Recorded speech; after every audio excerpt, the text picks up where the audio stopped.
Iya, Ya, selamat siang jemaat Tuhan. Kita tetap optimis ya hari ini, dan juga mungkin ada teman-teman yang baru yang pertama kali mengikuti virtual Zoom Kompak siang hari ini, dan juga yang ada di YouTube channel, Facebook maupun Instagram. Ya, selamat datang, selamat menyaksikan acara podcast Kompak Siang ya. Kita akan mendengarkan pengalaman dan kesaksian yang luar biasa dari narasumber yang sudah hadir pada siang hari ini ya, tanggal 2 April 2025 ya, narasumber yang punya kesaksian selalu baru ya. Kalau orang biasanya ada kesaksian, oh enggak ada, saya biasa-biasa, enggak mungkin. Setiap hari itu pasti ada, kalau mau jujur, selalu selalu setiap hari itu pasti adalah kesaksian mengalami Kristus ya. Bagaimana kita akan mendengarkan pengalaman Ibu Debbie Ehanusa ya, mengalami pengalaman pribadi dan menceritakan bagaimana dia bisa lepas dari ikatan eh, kebiasaan-kebiasaan yang mengikat ya. Nanti kita akan dengarkan ya, dan bagaimana narasumber ini bisa mengalami Kristus secara pribadi. Oke, kami yakin dan percaya Tuhan akan melawat hidup setiap kita dengan cara yang luar biasa. Selamat mengikuti acara setiap sesi demi sesi di virtual Zoom Kompak siang ini. Haleluya. Oke, Bapak Ibu Saudaraku yang terkasih di dalam Tuhan Yesus, senang sekali hari ini ada berkat Tuhan yang baru, kasih setia yang selalu ada, damai sejahtera sukacita yang Tuhan curahkan buat setiap kita yang percaya kepada Dia. Amin ya. Sebelum kita mulai podcast Kompak siang ini, mari kita tunduk kepala, kita berdoa.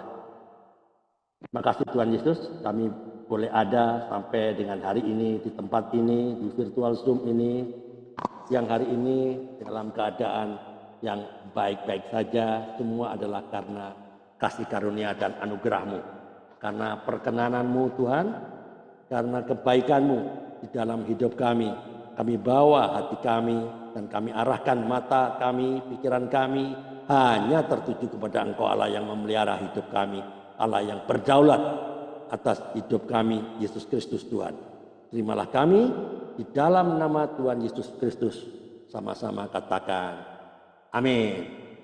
Alright, sekali lagi shalom, selamat siang dan selamat datang di podcast Kompak Siang. Seperti biasa kita hadir setiap hari Senin sampai hari Kamis saja, mulai pukul 13.00 waktu Indonesia Barat ya, yang selalu menghadirkan obrolan inspiratif ya, dengan seorang narasumber yang kita pilih ya, pasti luar biasa ya. Nah, beliau ini, Ibu Debbie ini sudah yang ketiga kali nih ya, karena dia rindu akan membagikan pengalaman yang benar-benar mungkin dibutuhkan dan pasti dibutuhkan oleh orang-orang yang terikat dengan kebiasaan-kebiasaan yang sulit bagi dunia ini, sulit untuk lepas. Tapi bagaimana Ibu Debbie bisa lepas dari namanya alkohol, narkotika ya. Ya, beliau berasal dari Ambon, namanya aja Debbie Hehanusa. Mana ada orang Madura nama itu, nggak ada. Orang Bali nggak ada. Orang Jawa apalagi nggak ada. Nah, dia ada di Kolaka ya, atau di Sulawesi ya, termasuk Sulawesi Selatan ya kalau nggak salah ya. Tenggara, Oh, Tenggara, Pak. Sulawesi Tenggara, sorry. Sultra. Ya, kita akan mendengarkan kisah Ibu Debbie bagaimana dia mengalami pemulihan dan pastinya tidak mudah ya. Bagaimana dia mengalami perjuangan, dan itu pasti uh, ada proses yang dialaminya ya.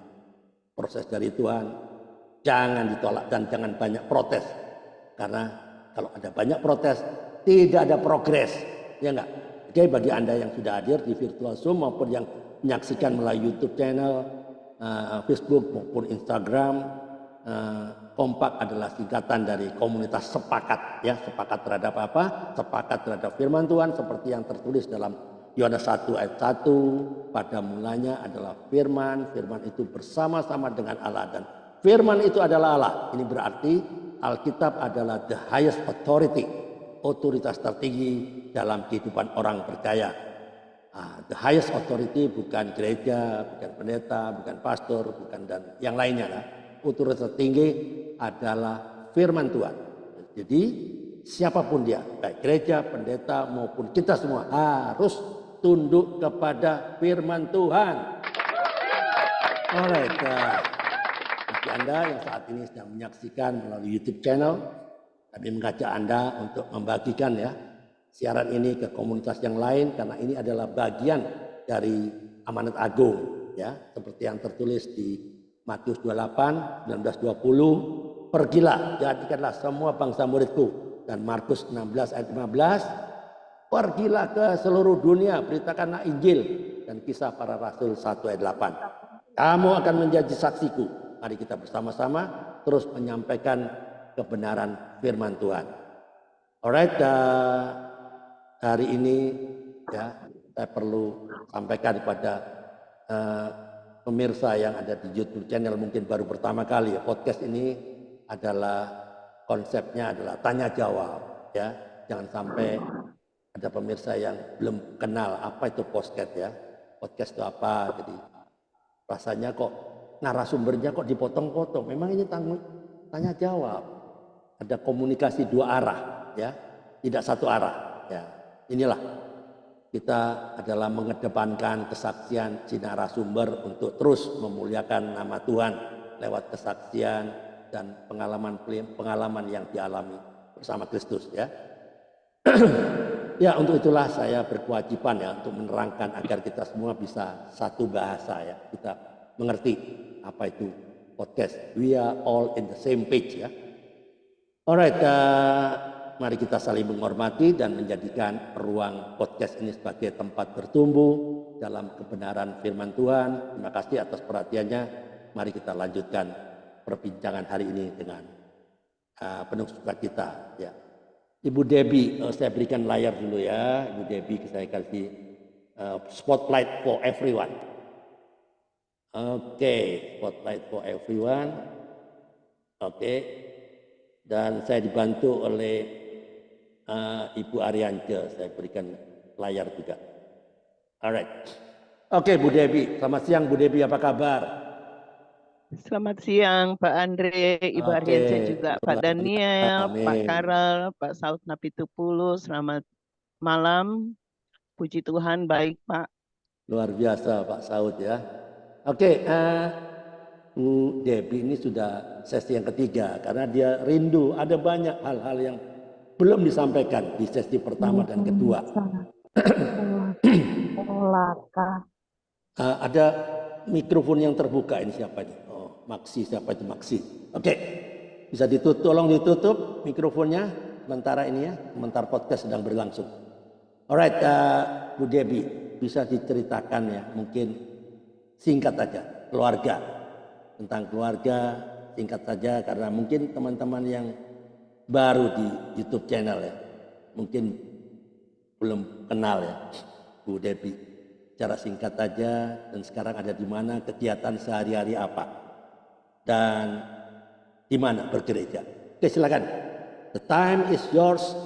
Saatnya Kompak Siang bicara.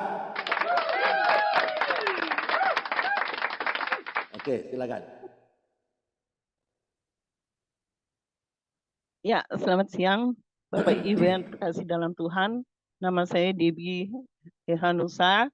Saya lahir di keluarga papa saya seorang ABRI TNI Angkatan Darat dan mama saya seorang guru menjahit ya, desainer. Saya lahir di Jakarta 3 September 1958. Dan saya bersaudara tiga wanita. Saya yang tua, adik saya Audrey penatua, kawin dengan orang Manado, seorang insinyur, dan adik saya yang bungsu, yang mualaf, yang saat ini sama-sama saya tinggal itu. Saya sekarang berdomisili di Kolaka, melayani di gereja GBI Jemaat Kolaka. Itu aja Pak Andre. Ya, oke. Ini Bu Airanca keluar masuk kenapa ini? Apa ini? Coba perhatikan tuh jaringannya lah. Ya, tidak bisa di sana. Ya, jaringannya mungkin agak di luar ya. Mungkin pakai apa ini? Pakai kuota atau pakai wifi? Wifi. Wifi harusnya mendekat dengan modemnya supaya nggak keluar masuk. Oke. Oke, ada yang mau ditanyakan, Bu Arianca? Ayo kita bergantian. Siapkan. Bu Debbie. Ya, silakan. Saya ketika terlahir dari anak seorang Bapak Abri ya, itu sangat disiplin. Kira-kira mengalami apa dengan disiplinan seorang Bapak angkatan? Pernah mengalami disiplin apa? Dari orang tua? Kalau disiplin Ibu Arianca itu yang saya pelajari dari orang tua saya, yaitu seumpama saya mau pelayanan lusa. Dari sekarang persiapan saya sudah siap. Itu disiplin yang saya diajarkan orang tua. Dan segala sesuatu dipersiapkan sebelum melakukan sesuatu. Jadi itu kedisiplinan dari papa saya yang Abri. Dan kalau dibilang orang tua saya mendisiplin saya, bukan cuma Koperhim, Ibu Ari sepatu laras juga sudah pernah kena. Oke. Ya. Itu kena saking otoriter, betul. Otoriter ya. Ya. Memang seperti itu ya, seorang bapak dari angkatan itu pasti otoriter. Namun demikian, apakah pernah mengalami yang sangat tertekan bergaul, apa dibatasi atau bagaimana? Misalkan bergaul, misalkan, ada jam tertentu. Misalkan jam 7 keluar, berarti jam 9 sudah harus ada di rumah. Apakah pernah mengalami? Iya. Iya, bisa bukan diceritakan. cuman itu, teman-teman datang bertamu sebelum dunia dalam teman-teman saja, teman sekolah datang bertamu sebelum dunia dalam berita, baru bunyi sudah langsung disuruh pulang. Itu enggak bilang apa, langsung papi saya keluar. Iya. Papi saya itu langsung keluar. Ini sudah jam berapa? Itu. Dan kedua, yang saya sangat terkesan itu pada saat kalau seseorang bertanya kepada dia, tidak pakai selamat pagi, selamat siang, selamat sore, langsung bertanya, di mana rumahnya Debbie? Itu dia tidak akan jawab. Dia tidak sama sekali tidak jawab. Itu satu kedisiplinan. Jadi harus, jadi teman saya pernah bilang, dia bilang gini, Deb, kenapa bapakmu? Saya tanya, ada Debbie, dia tidak jawab. Iya, kamu salah, mestinya selamat malam Om, boleh bertanya, Debbie ada. Nah, itu dia jawab gitu. Jadi memang kenapa saya namanya orang dulu ya, apalagi dia juga ada didikan di Belanda ya, waktu perpesta itu di Belanda, di Ambon. Jadi mereka itu bagaimana ya, mami saya, papi saya sangat disiplin gitu. Kalau contoh kayak waktu makan itu kami bertiga harus duduk di meja makan, jam makan siang. Kalau tidak duduk makan bersama, boleh tunggu nanti malam baru makan. Dia kunci lemari makan, tidak bisa makan. Nanti jam makan malam baru makan. Gitu. Itu sangat disiplinnya. Ya. Begitu, Pak. Bentar Bu Debbie, rasanya aneh. Kan dididik disiplin. Sepertinya dikerangkeng, dikungkung begitu. Kenapa bisa terpengaruh? Bisa keluar, pasti bisa terpengaruh orang-orang luar yang minuman keras. Padahal dunia dalam berita TV harus masuk keluar semua tamu-tamu nggak ada. Tapi kok kenapa bisa lolos ya? Bisa terpengaruh dunia alkoholik, narkoba lah. Apa yang terjadi? Kan rasanya nggak mungkin. didikan militer, harusnya nggak bisa keluar. Apa yang terjadi? Coba ceritakan. Oke, saya eh, eh, saya kan selama SMP saya sudah bela diri. Jadi saya ikut bela diri. Saya kawin tahun 80. Suami saya dia di kantor gubernur, kepala perwakilan Pemda Sulawesi Selatan itu di tahun 79. Mulai 79 beliau meninggal tahun 98 beliau meninggal. Jadi pada saat saya keluar kawin dan kebanyakan di luar karena suami bertugas di Surabaya. Jadi saya di Surabaya ada sekitar 15 tahun, 20 tahun. Habis itu dipindahkan lagi ke Jakarta kepala perwakilan di situ 15. Habis itu kembali lagi ke Surabaya, beliau meninggal di Surabaya. Jadi pada saat itu saya berkaulan bebas itu pada suami saya meninggal gitu. Pada saat suami saya sudah meninggal gitu. Jadi pada saat suami meninggal, galau dan mengambil jalan pintas, menghibur diri, ceritanya begitu. Bukan begitu, Ibu Arianca. Karena saya, adik-adik saya, papa saya waktu saya kawin itu, papa saya berpensiun tahun 78. Papi saya MPP tahun 77, MPP 1 tahun, habis itu masuk masa pensiun. Kan dulu ada MPP sebelum masa persiapan masa pensiun situ. Jadi karena di gaji papi kan kita bertiga masuk. Kalau pensiun juga kan sudah berkurang-kurang gitu. Jadi adik saya berdua ini mereka masih sekolah gitu. Pada saat suami saya meninggal, saya punya pensiun gitu, PNS punya pensiun. Anak saya Michael Reza baru masih TK gitu, masih TK. Jadi pada saat dia 5 tahun, papanya meninggal. Jadi papanya meninggal, saya menjadi tulang punggung di rumah. Yang saya sudah ceritakan sesi pertama kedua, akhirnya saya terjun ke nightclub terbesar yang terbesar di Makassar. Saya kerja di situ untuk menghidupi adik-adik saya yang 2 sekolah gitu. Sampai mereka selesai sekolah, mereka kawin, adik saya nomor 2 kawin juga, suaminya juga walaupun insinyur tapi belum ada kerja gitu. Jadi saya yang biayai mulai dari anaknya mulai lahir. Bentar Bu Devi. Gitu. Tapi anyway mereka juga ya. Oke. Ya. Bu terjun ke dunia malam kan sudah punya anak ya. Anaknya dengan siapa si cewek? Iya. Udah punya anak. Yang 5 tahun. Dia dengan yang siapa? Nadia. Oh iya si Nadia benar. Oh itulah ya. Dengan papi mami saya. Dititip maksudnya gitu. ya. Dengan dititip, papi mami saya kayak dititipkan kan? Oke. Ya. Ya.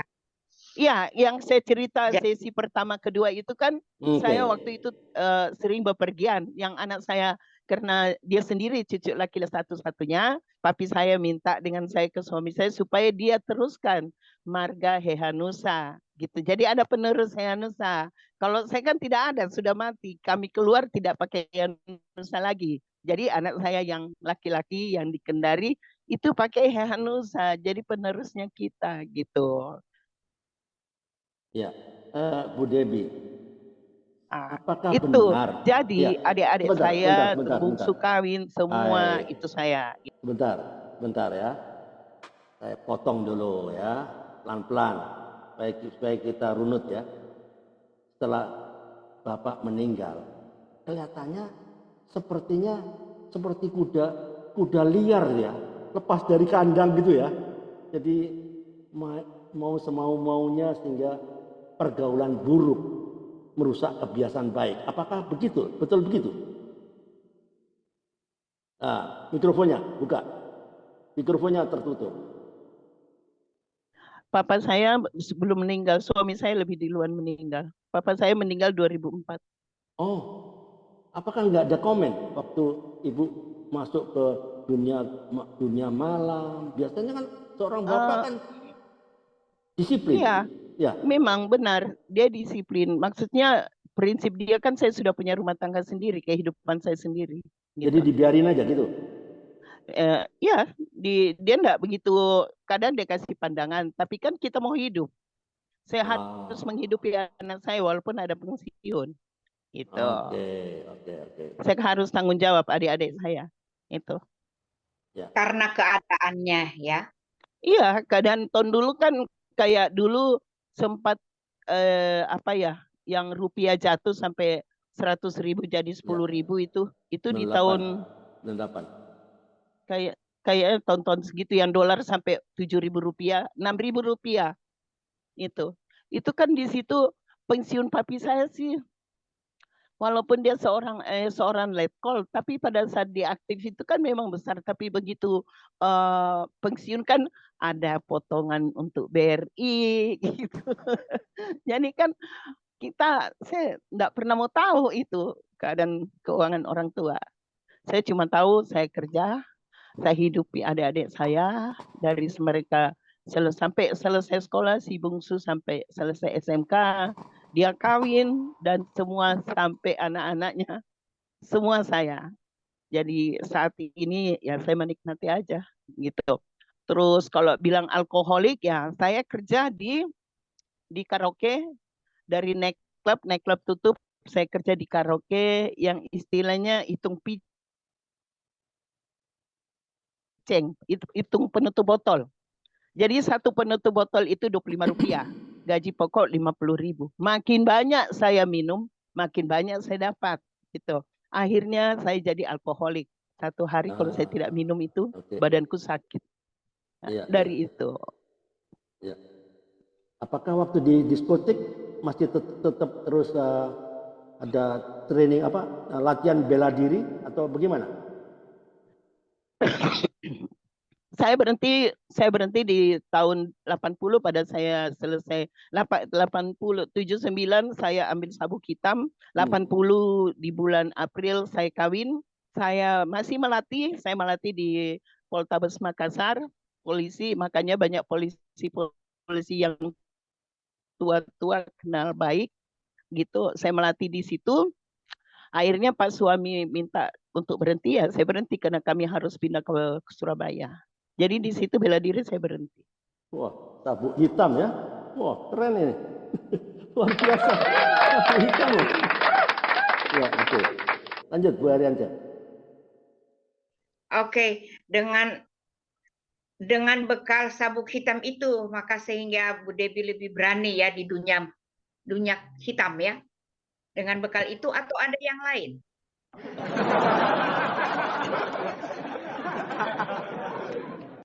Mana kalau dunia hitam Ibu Arianca berarti dukun, sihir itu dunia hitam. Bukan. Dunia malam, jual dunia malam maksudnya. Dunia malam. Dunia malam. Bukan juga. Saya enggak berpatokan karena saya bela diri, saya banyak di dunia malam.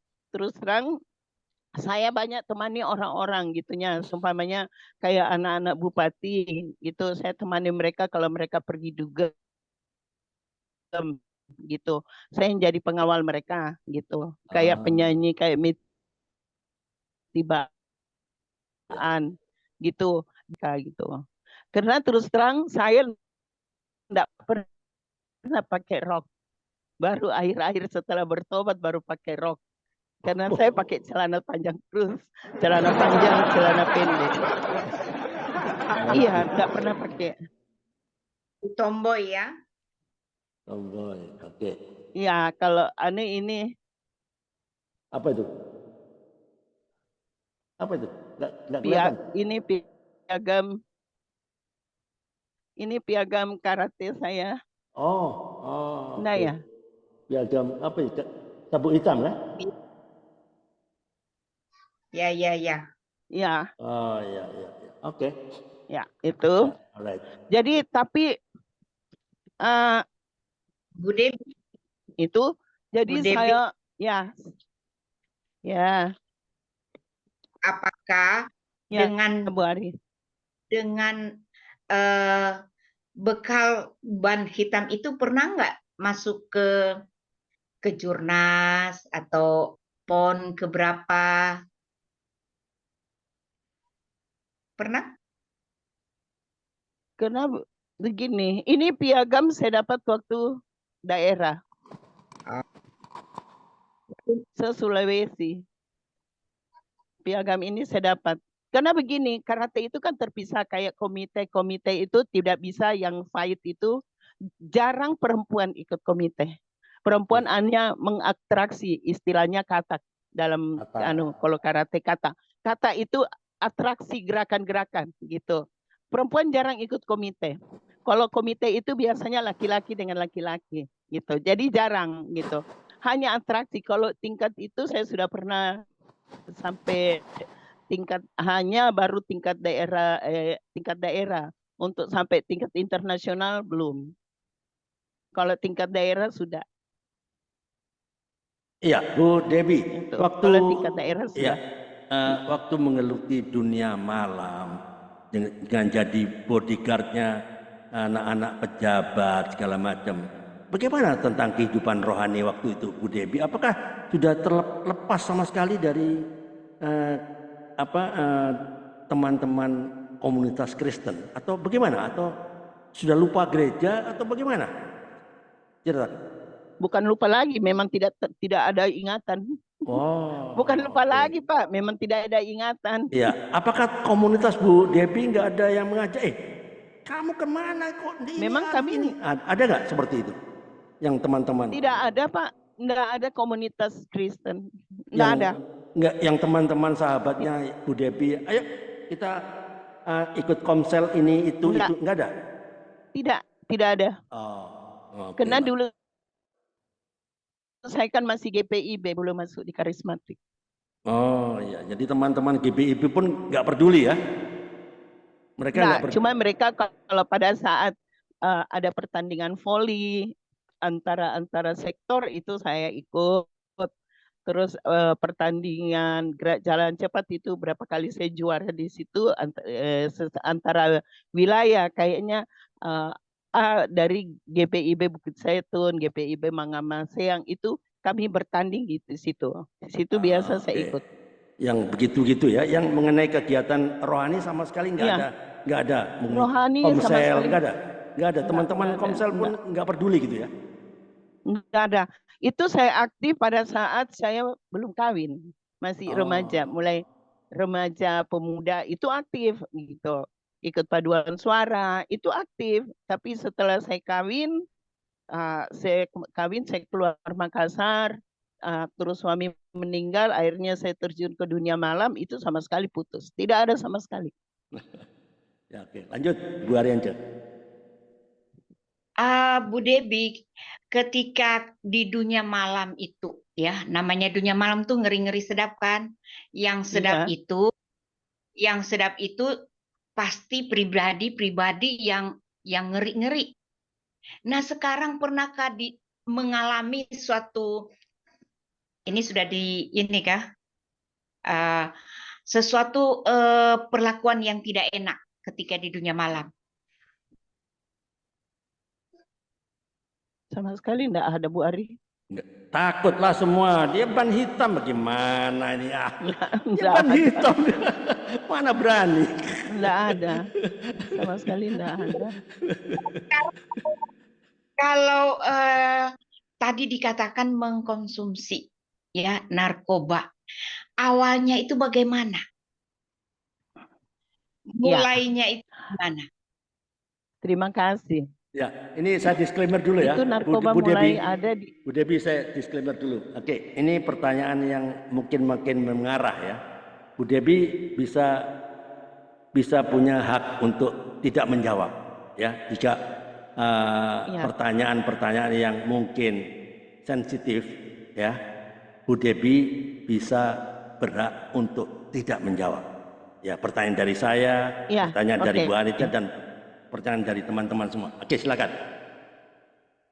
Ya, pertama Inex ada masuk di Makassar itu di tahun 96. Kebetulan suami saya yang ini dia seorang seniman, dia seorang entertain. Jadi di tahun 96-97 itu polisi di bawah naungan ABRI. 96 itu kan polisi masih di bawah naungan ABRI ya Pak. Nanti setelah Gus Dur baru mulai pisah gitu. Jadi setiap hari Jumat suami saya main di POM, polisi militer gitu. Maksudnya main musik, mereka olahraga gitu. Jadi suami saya selalu bawa pulang Inex. Saya itu tidak tahu bilang itu Inex.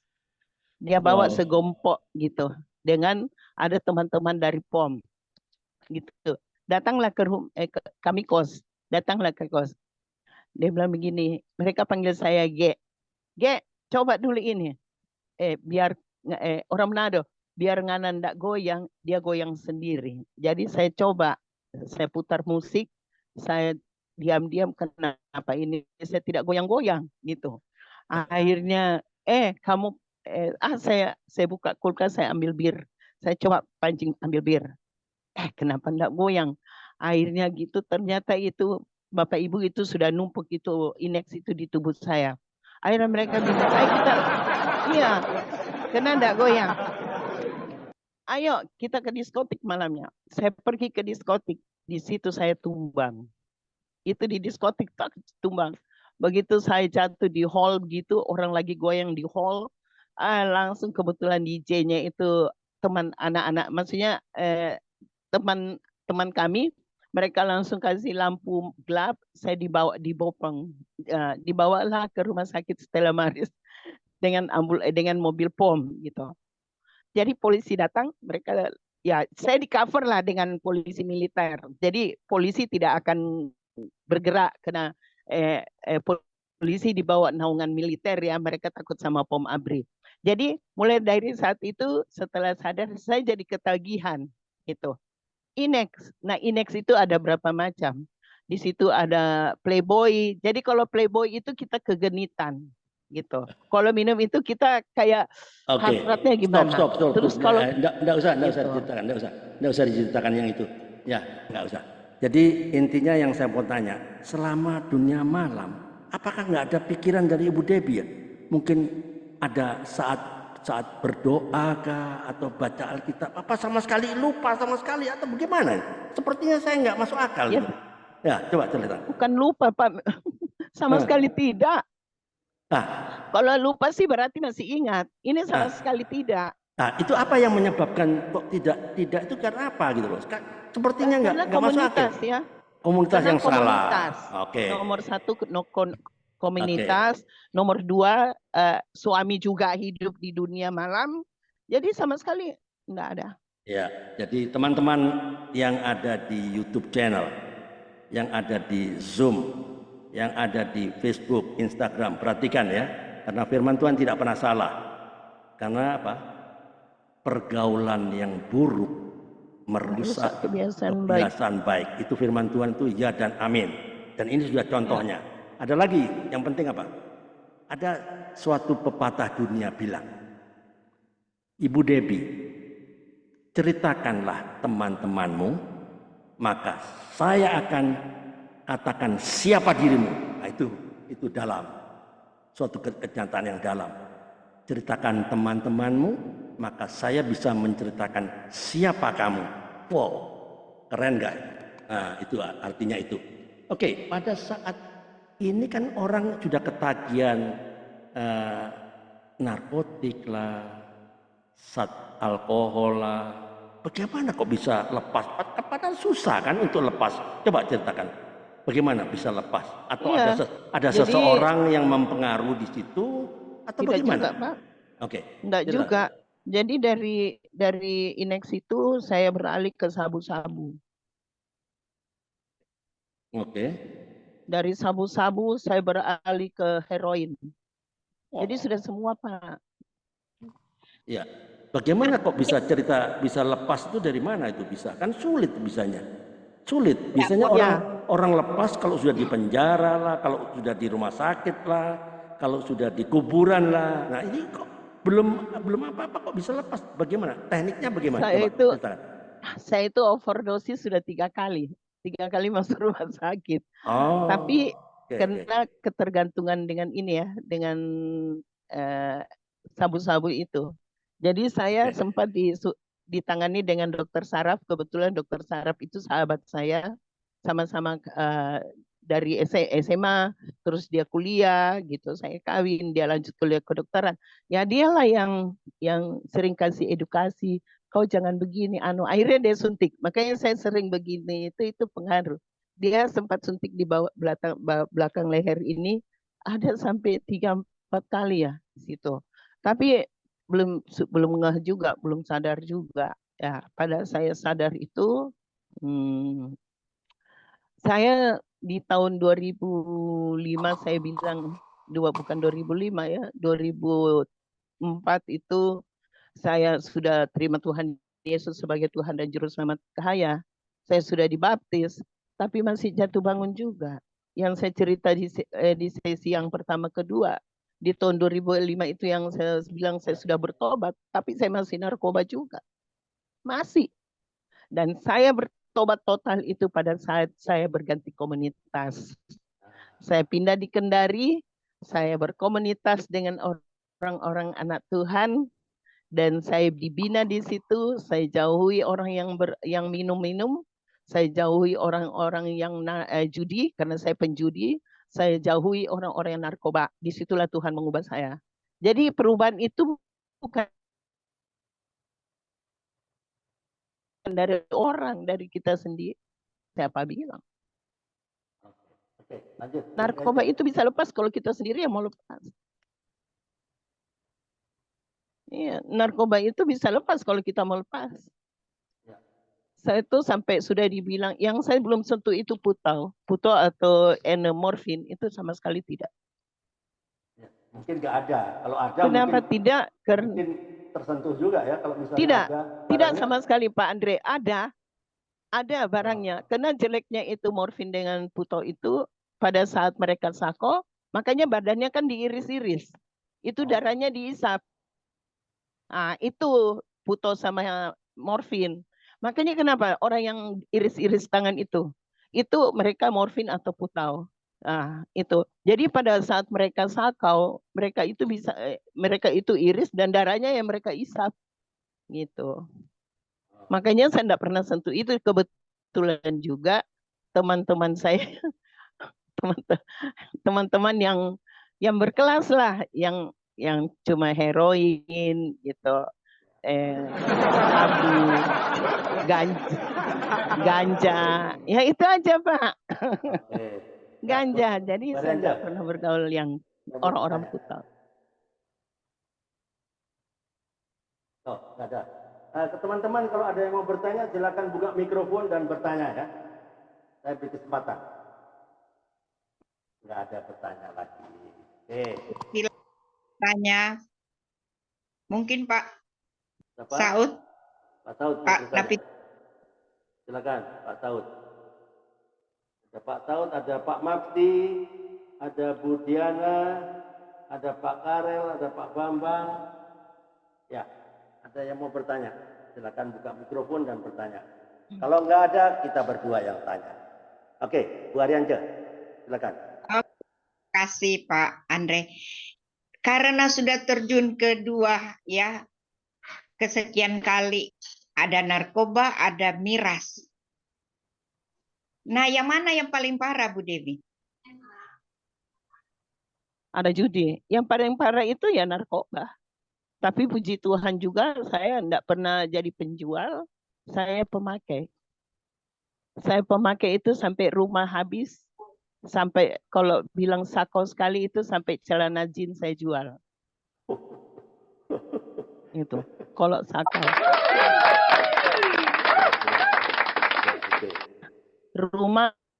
Rumah saya dari papanya Nadia, anak saya yang bule, itu habis gara-gara narkoba. Habis jual. Sampai terakhir itu saya jual itu kartu chip di tahun 2021 itu kartu chip masih mahal ya. Kartu chip itu jutaan ya harganya. Tahun 2021. Iya, SIM card itu masih juta, Pak. 800.000. Ya, saya punya 800 sampai 1 juta. Kantor yang kasih saya. Saya waktu itu punya Oh, saya beli SIM sendiri. card Jadi XL pertama itu. handphone ada itu saya Ya. sudah pakai handphone yang pakai apa? Yang kayak walkie-talkie itu Pak, yang Iya dicas besar. berdiri. Ya. Ah, itu Sony Ericsson. Itu saya sudah pakai. Saya pakai itu SIM card itu terakhir itu jual. Oh, Gara-gara cuma narkoba. iya, saya cuma Saya stop dibeliin sama narkoba kantor aja. itu. Iya. Iya, saya stop narkoba itu pada saat saya lahirkan, pada saya hamil Nadia itu saya enggak narkoba, saya enggak merokok, itu stop total. Oke. Itu. Tapi kalau yang lainnya, aduh. Jadi yang paling berat itu Ibu Ari, narkoba. Nar- Wow, narkoba. Jangan sampai. Narkoba. Plus judi, itu yang paling berat lepas. Oh, judi juga. Oke. Ini Narkoba dan Pak Karel mau bertanya kah? Halo, Pak Karel. Ya. silakan. Ya, Bang Andre. Ya. Ya, keluar masuk tadi mungkin jaringannya ya. Jaringannya Pak Siang. Karel keluar masuk aja dia. Ya, sinyalnya kurang bagus, Pak. Ya, sinyalnya ya. Saya perhatikan keluar masuk lagi, keluar masuk. Ya. Ya, oke. Silakan. Untungnya udah keluar terus, Pak. Kenapa? Untungnya enggak keluar terus. Udah keluar terus. Oh, Masih oke. bisa kembali. Oke, Amin, amin. ya. Selamat siang, Ibu Devi. Iya, selamat siang Pak Karel. Saya kira kita semua punya apa ya, dunia kelam terlampau ya. Itu menjadi pelajaran bagi kita semua. Amin. Tadi saya dengar Ibu Dewi cerita itu setelah kembali ke Kendari ya. Itu Iya. mulai ya ada pergaulan ya. Tadi Pak Andre katakan pergaulan yang baik itu Buruk. dirusak. Pergaulan yang buruk merusak kebiasaan Ya. yang baik. Ya. Pergaulan Betul. Pada waktu Ibu di Kendari ya, setelah Di Kendari. bergabung dengan teman-teman, itu apa langkah awal Ibu untuk kembali pada jalur yang benar itu apa? Walaupun masih menggunakan. Iya, langkah awal itu juga saya di Kendari itu karena suami juga dia diundang dengan wali kota ya main di kota Kendari, terus diajak kerja di hotelnya, jadi kami dikasih fasilitas MS. Itu juga saya enggak narkoba, tapi masih alkoholik gitu. Karena apa? Saya belum punya komunitas gitu, belum punya komunitas. Jadi pada saat yang saya cerita di sesi pertama yang saya bilang saya mau beli parabola, terus ada Pak Rudi Liwang yang kesaksian saya itu yang dia datang ke tempat mes saya, dia lihat salib, dia bilang Ibu Dewi agama Kristen ya? Saya bilang iya Pak. Dia bilang mau enggak saya ajak ke gereja? Saya bilang iya saya mau Pak. Kebetulan saya tidak tahu saya mau di gereja mana. Oh iya nanti minggu depan, nanti hari Minggu saya jemput ya. Oh ya, dia jemput malam Minggu saya mabuk. Jadi hari Minggunya saya bilang Pak, saya masih puyeng nanti minggu depannya. Minggu depan dia datang lagi. Langsung saya bilang, Pak, saya belum mandi. Dia bilang begini, Ibu Dewi tunggu, mandi kita tunggu. Disitulah awal, karena saking giginya Bapak ini menunggu dengan teman-teman. Mereka di situnya awal. Saya masuk ke gereja Petra Kendari dan di situ saya dibina gitu. Saya juga saat itu karena saya bekas narkoba apa kan susah tidur, saya kena insomnia. Jadi susah sekali tidur, setengah mati. Jadi kalau saya pergi gereja itu saya belum tidur malam. Belum tidur malam. Saya tidur itu nanti pulang gereja tapi mesti gelap gulita kamar. Tidak boleh ada cahaya. Di situ akhirnya puji Tuhan saya dibimbing dengan Ibu Gembala. Ibu Dewi kalau mau tidur baca firman Tuhan ini. Di situ saya dibimbing, saya selalu masuk doa malam. Ya disitulah mulai saya terlepas. Sampai detik sekarang. Puji Tuhan. Oh ya. Oh, tanya Pak Andre. Oh, Pak Bambang. Bang, Karel. Lanjut Pak Karel. Oh, belum. Sudah Pak. Oh sudah. Oh Sudah. iya. Ya, monggo Pak Bambang. Bang. Saya mau tanya Ibu, wah luar biasa ini. Cuma masalahnya itu kan hidup apa ya, narkoba, kemudian apa heroin dan sebagainya itu kan orang-orang yang punya duit banyak. Kan harganya mahal itu. Itu gimana kalau Ibu bisa ketagihan gitu caranya? Itulah jual-jual rumah segala macam dijual itu Pak. Nah itu dijual kan. Kalau sampai habis dijual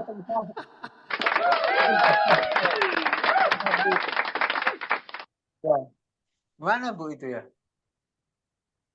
Sampai Ya, Iya, karena modal terus besar. terang kalau bilang kayak heroin saya enggak pernah beli karena itu mahal ya. Kokain oh itu ya, mahal. Itu ada teman saya, anak bupati, dia yang konsumsi, dia yang sering Supply. bagi. Yang saya habis-habisan itu di sabu-sabu. Karena di sabu-sabu itu ada berapa macam sabu gitu. Yang membawa ilusinasi kita menghayal yang tinggi-tinggi, bukan menghayal apa. Nah, sabu-sabu itu pada saat kita konsumsi, kalau kita bawa emosi, kita akan emosi terus. Lihat orang sedikit emosi, lihat orang. Tapi kalau kita bawa sukacita, kita sukacita terus. Itu efek dari sabu-sabu. Nah, sabu-sabu itu kapan kita konsumsi, kita aktif. Itu aktif bisa 1 kali 24 jam. Satu rumah kalau disuruh kasih bersih, dia bisa kasih bersih. Tidak ada rasa capek. Orang kalau sabu-sabu di situ. Dan sabu-sabu itu kita tidak bisa makan. Mau masuk makanan pun tidak. Saya sebelum mau aktivitas begitu, saya makan dulu. Kenyang dulu baru. Karena kapan sudah untuk itu saya tidak bisa makan. Hanya minum energen dengan pop mie yang panas-panas gitu. Jadi untuk saya kasih drop, saya minum bir hitam. Drop lah. ya, Itu. ya, ya. Yang saya maksudkan itu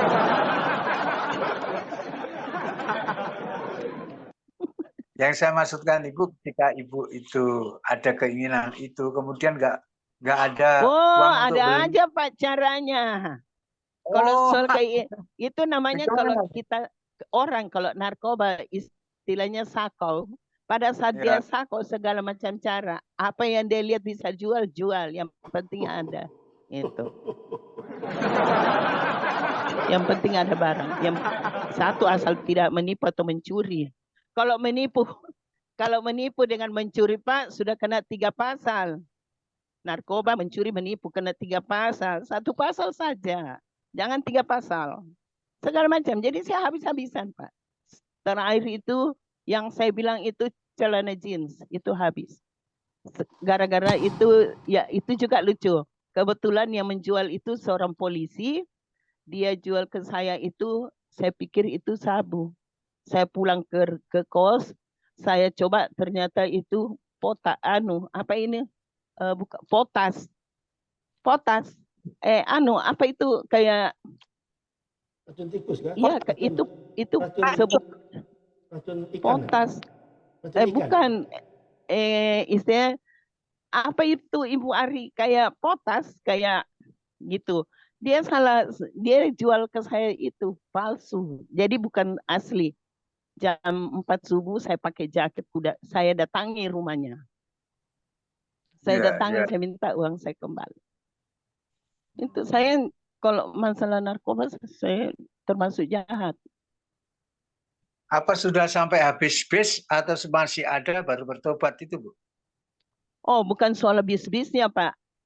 Bukan, habisnya. Kalau mau dibilang bis-bis, bukan sama bisnis, sekali. habis. Maksudnya ketika semua habis, nggak bisa beli, baru bertobat atau gimana itu? Oh tidak, karena suami saya juga pemakai.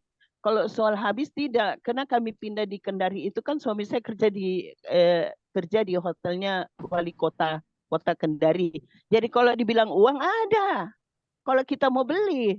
Cuma karena di Kendari kita tidak tahu lubang penjualan di mana, makanya kita tidak dapat. Dan disitulah ya saya bangga punya Tuhan. Memang sengaja dia tidak kasih tunjuk lubang. Jadi kami tidak tahu sumbernya ada. Kalau bilang narkoba itu kan ada semua daerah, cuman di Kendari kita orang baru, kita tidak tahu. Akhirnya kami lari ke alkohol. Saya lari ke alkohol. Di Kendari saya sudah bertobat, suami saya belum. Saya untuk menghilangkan itu saya ke alkohol. Alkohol situ. Mabuk di situ, alkohol di situ. Jadi tidak ada pikiran ke narkoba karena narkoba kita tidak tahu di Kendari di mana penjualnya. Seandainya ada pun pasti kita beli. Ya, dari pengalaman Ibu ini apa yang bisa disampaikan untuk kita dan generasi muda terutama. Kalau Yang sudah tua masa mau narkoba? Ini jangan Ya, salah, Pak. ya. Tua-tua juga kalau baru kenal dunia ya. Wah, wah, Iya. luar. Kecuali tua-tua yang tua-tua yang belum kenal Tuhan. Tua-tua yang ingin baru coba-coba, itu yang paling bahaya. Tapi kalau sudah tua kenal Tuhan, sudah mengalami pengalaman dengan Tuhan dan bertobat, saya rasa tidak. Tapi kalau Berarti, tua-tua yang belum mengenal Tuhan dan ingin coba-coba, itu yang paling bahaya, Pak. oh, iya, iya, Bu. Jangan coba-coba, Bu, ya. Jangan coba-coba. Nanti jadi kecanduan. Terima kasih, Bu. Oke, terima kasih Pak Bambang. Ya, ya Pak Karel ada yang mau ditanyakan lagi tadi? Masih terputus tadi ya? Cukup Pak, cukup Ya. cukup. Oke, Bu Arianca. Lanjut, Bu Arianca. Oke, jadi Bu Debi itu apakah langsung stop cuman karena tidak ada bandar di situ? Itu kan sangat sulit, Bu Deb.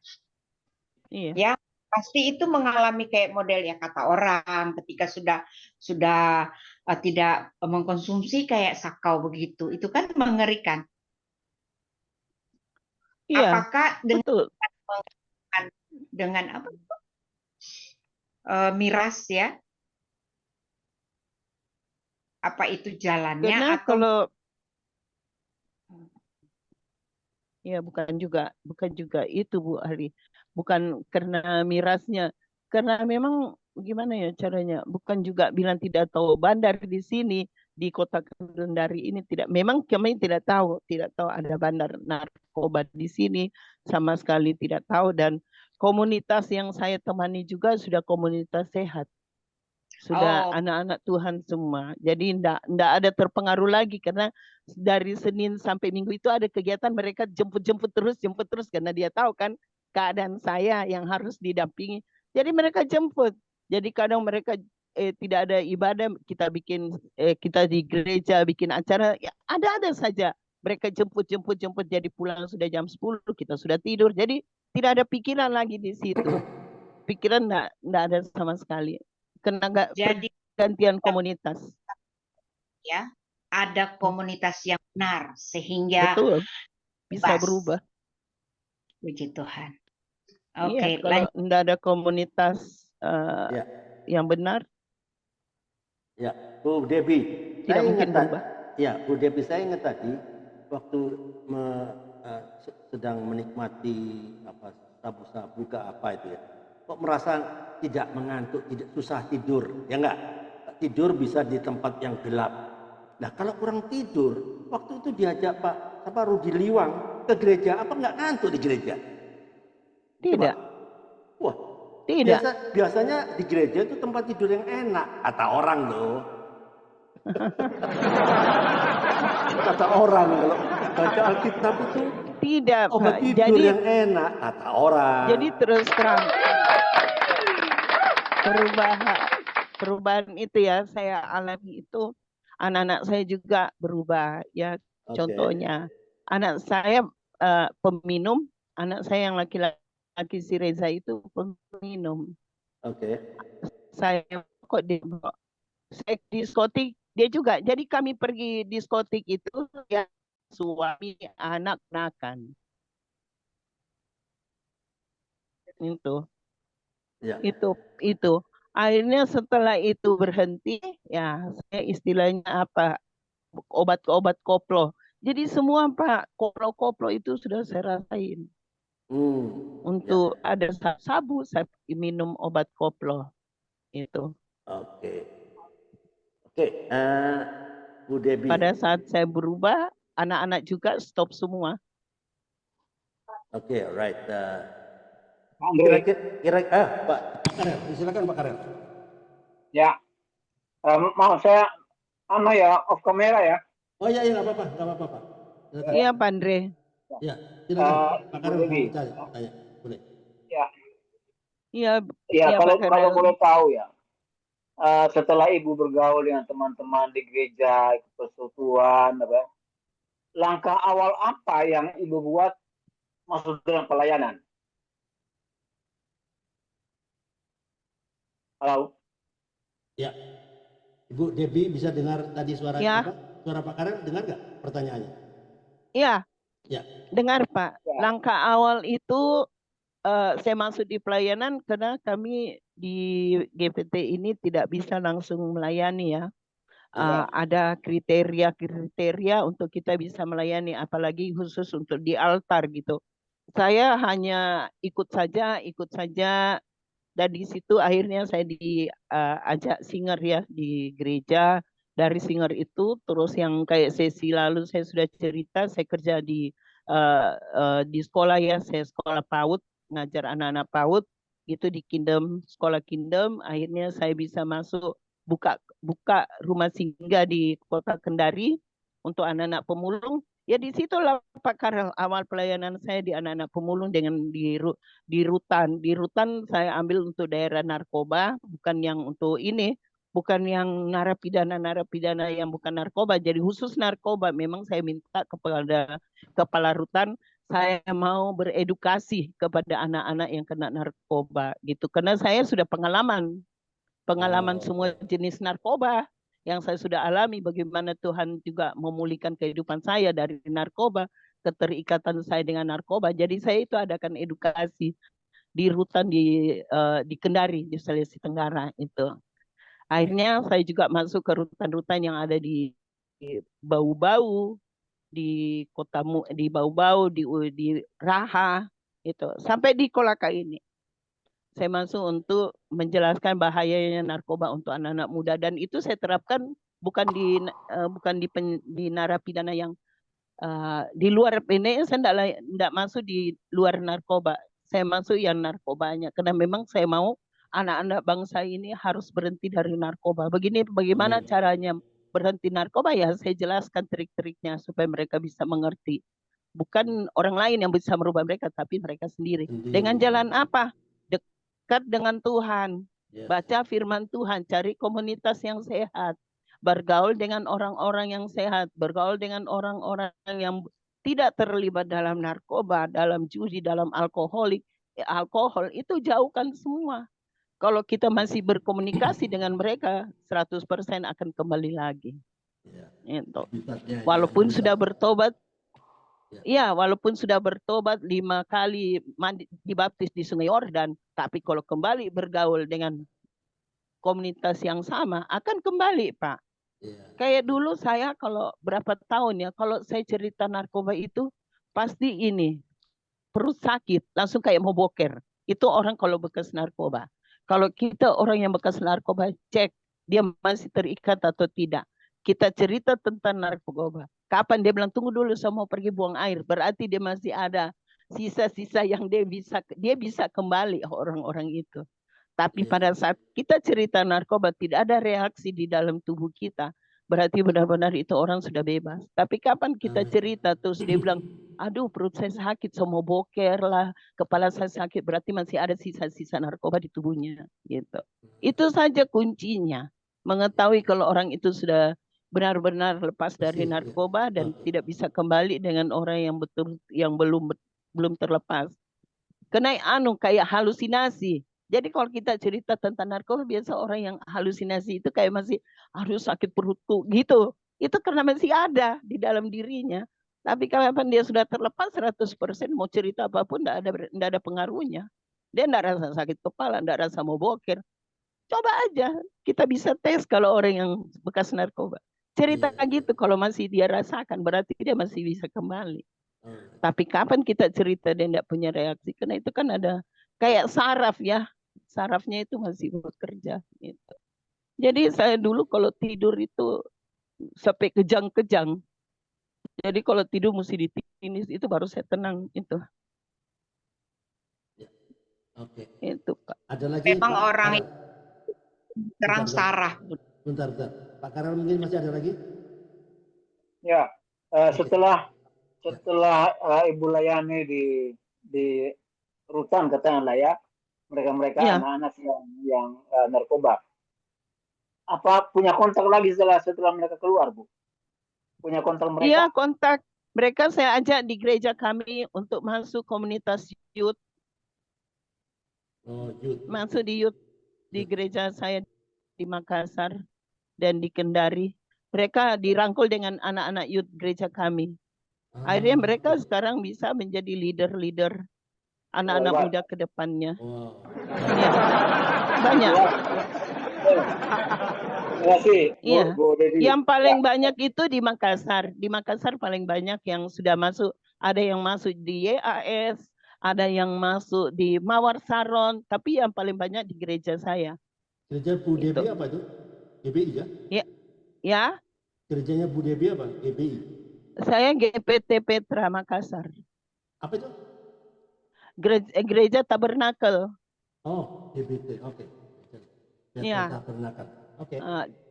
Di situ kami juga tetap. Jadi anak-anak youth itu maksudnya berkembang terus melayani anak-anak muda yang ada di rutan-rutan. Jadi kami pelayanan rutan itu tidak perlu.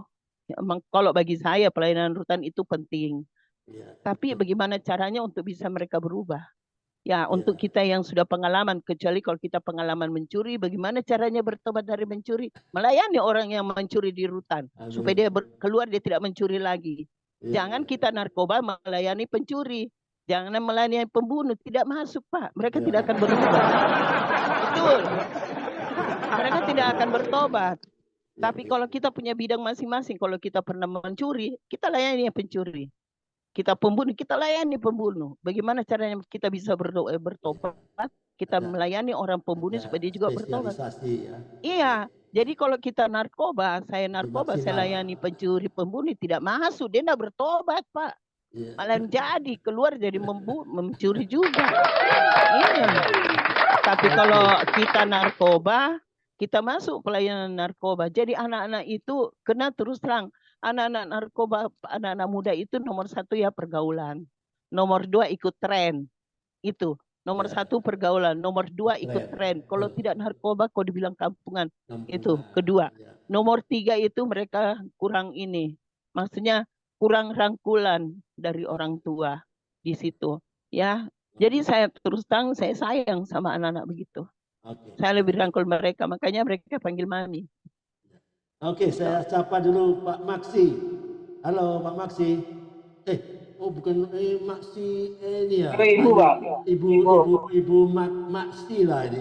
Maksi. Dari Pati itu, Pak. Iya, dari Pati ini. Ini Masih itu. monitor Masih. aja. Oke, Pak Saud California, ada yang mau ditanyakan Pak Saud? Saya sapa dulu. Halo.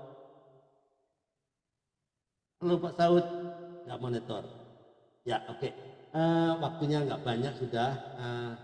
Jadi saya akhiri ya. Ibu Debbie, saya perhatikan ini memang tidak mudah ya untuk lepas ya dari narkoba, dunia malam, tidak mudah. Itu perjuangan berat ya. Coba sampaikan pesan-pesan moral apa yang Ibu perlu sampaikan kepada teman-teman yang di Kompak atau teman-teman yang masih banyak yang nonton di YouTube nih. YouTube, Facebook dan Instagram. Ya, silakan Bu Debbie sampaikan. Iya, pesan moral saya bergaul di komunitas yang benar, ya. Bergaul di komunitas yang benar gitu. Melayani Tuhan yang nomor satu itu melekat kepada Tuhan. Yes. Untuk kita bisa lepas, kita tidak bisa melepas diri sendiri. Harus ada kontribusi Tuhan di dalam kehidupan kita. Yeah. Kalau tidak ada kontribusi Tuhan, kita tidak bisa lepas. Harus ada kontribusi Tuhan di dalam hidup kita, komunikasi kita baik dengan Tuhan, itu yang bisa melepaskan kita. Dan ada kemauan. Yeah. Gitu. Jadi bukan kata orang, tapi dari kita sendiri. Gitu. Karena orang tidak bisa merubah kita, kita lah yang bisa merubah diri kita berkat tuntunan Tuhan. Itu aja Pak dari saya. Oke. Kalau saya tangkap ya, kalau sudah lepas ya, lepas dari komunitas ya, yang tidak benar, tidak baik ya. Ini untuk pribadi Ibu Debbie sendiri atau untuk semua kita. Jangan merasa hebat kalau kita bisa lepas.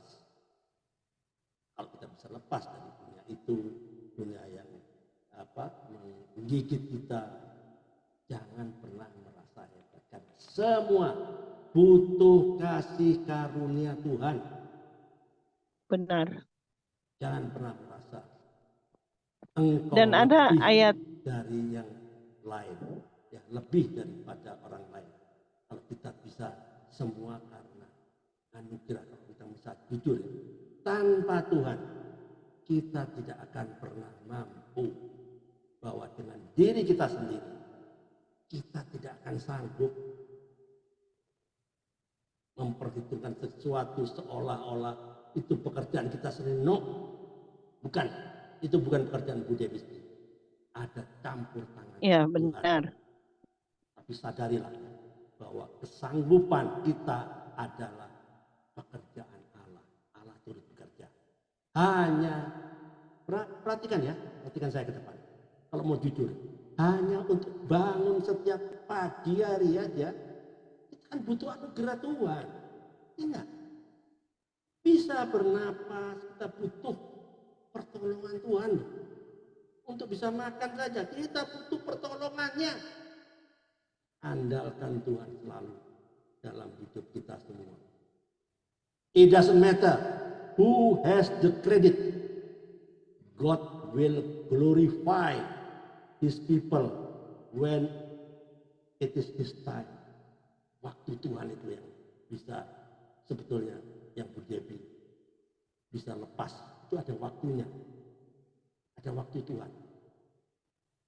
Waktu Tuhan itu yang bisa melepaskan dan tergantung Bu Devi mau memegang tangannya atau malah melepaskan tangannya. Tuhan selalu akan. Iya, Pak Andre, saya juga mau sampaikan, jangan malu kita bersaksi tentang masa lalu kita. Yes. Karena masa lalu itu kita akan anggap sampah setelah kita mengenal Tuhan. Jadi jangan malu bersaksi. Saya tidak pernah malu bersaksi tentang masa lalu saya, karena semuanya itu kuanggap sampah setelah saya mengikuti Tuhan Yesus. Itu. Amin. Terima kasih Bu Devi atas pengalamannya yang memperkuat kita semua ya, teman-teman di Facebook, Instagram maupun di YouTube channel ya, di Zoom ini ya, mudah-mudahan rekaman ini berguna banyak bagi setiap kita. Alright, ada pesan apa Bu Arianca, ada yang mau disampaikan, silakan. Ya, untuk mengalami suatu perubahan kita memang harus ada di tempat yang tepat. Walaupun keinginan ada tapi tidak pada komunitas yang tepat, belum tentu ada mengalami perubahan. Betul.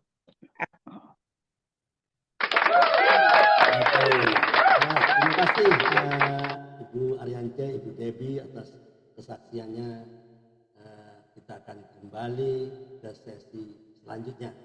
Oke, Pak Karel, silakan Pak Karel. Kalau ada, mungkin ada pesan moral dari Pak Karel, boleh sampaikan. Halo. Halo. Ya. Halo. Silakan. Ya, silakan. Dengar saya Bang, kok hilang-hilang ya? Ya, saya dengar. Mungkin jaringannya Pak Karel yang parah. Ya, dengar saya Pak? Dengar. Ya. Ya. Ya. Segelintir itu yang kita dengar ya. Jadi bagi saya itu pelayanan dari Ibu Devi untuk anak-anak yang terlibat dalam narkoba itu masa depan bangsa itu Pak. Ya. Saya kira itu aja Pak. Ya. Oke, langsung sesi selanjutnya Pak Karel. Kita lanjut Pak. Ya, lanjut.